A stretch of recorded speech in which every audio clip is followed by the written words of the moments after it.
Sunlight filtered through the latticework of the royal chamber as Scheherazada's calm, deliberate voice continued, weaving her magic over the eager King Shahryar. "O mighty Genie," said the third old man, who stood with a delicate wicker basket pressed gently to his chest, "hear now my tale. If you find it more wondrous than those before, grant the merchant his full pardon. Know, then, that I am a man of learning and knowledge, a scholar of strange arts, and a seeker of forgotten wisdom. In my youth I traveled widely, collecting rare books and studying with sages, alchemists, and hermits hidden in the mountains and deserts. But though I prized wisdom, I did not live apart from the world. I married a woman of great beauty, but of a sharp tongue and colder heart. We had no children, and she grew bitter over the years. My love for her faded slowly. One day I brought home a curious discovery, a young deer I had rescued from a snare deep in the forest. Its eyes were golden, and its coat shimmered with silver flecks, as though stars had been sewn into its fur. I fed it, tended it, and spoke to it as though it were my child.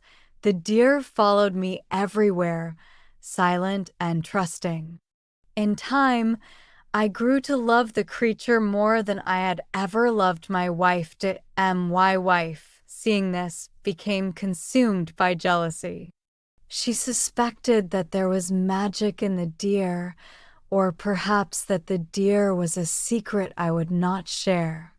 One night, while I slept, she crept into the study and read through my scrolls. She found a forbidden incantation, one I had never dared use, and without understanding its cost, she whispered it over the deer. The next morning, I awoke to find the deer gone. In its place was a young woman, silent and confused. She was not my wife. She was not my kin. But she looked at me with such gentle eyes that I knew the truth. The deer had always been more than she appeared. She had been under a spell when I found her in the woods, and now, by another spell this time unintended, she had become human again. My wife, realizing what she had done, fled before I could stop her. She vanished into the desert and was never seen again. The girl I rescued, now in human form, remembered nothing of her past, not even her name. I gave her a name Zainaban taught her to speak, to read, and to laugh. In time, she became my companion and then my wife. And now, O Genie, she sleeps inside this basket, not because I wish to hide her, but because the spell still lingers. Each day she is human.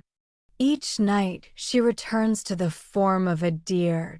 I carry her with me, seeking the final charm that will break her curse completely. And this is the tale of the scholar, the deer who was a woman, and the wife who vanished in envy. The Genie stared for a long time, his sword lowered. By the fires of the earth and the winds of the sky, he said at last, "Never have I heard such tales as these. I forgive the merchant and grant him his life."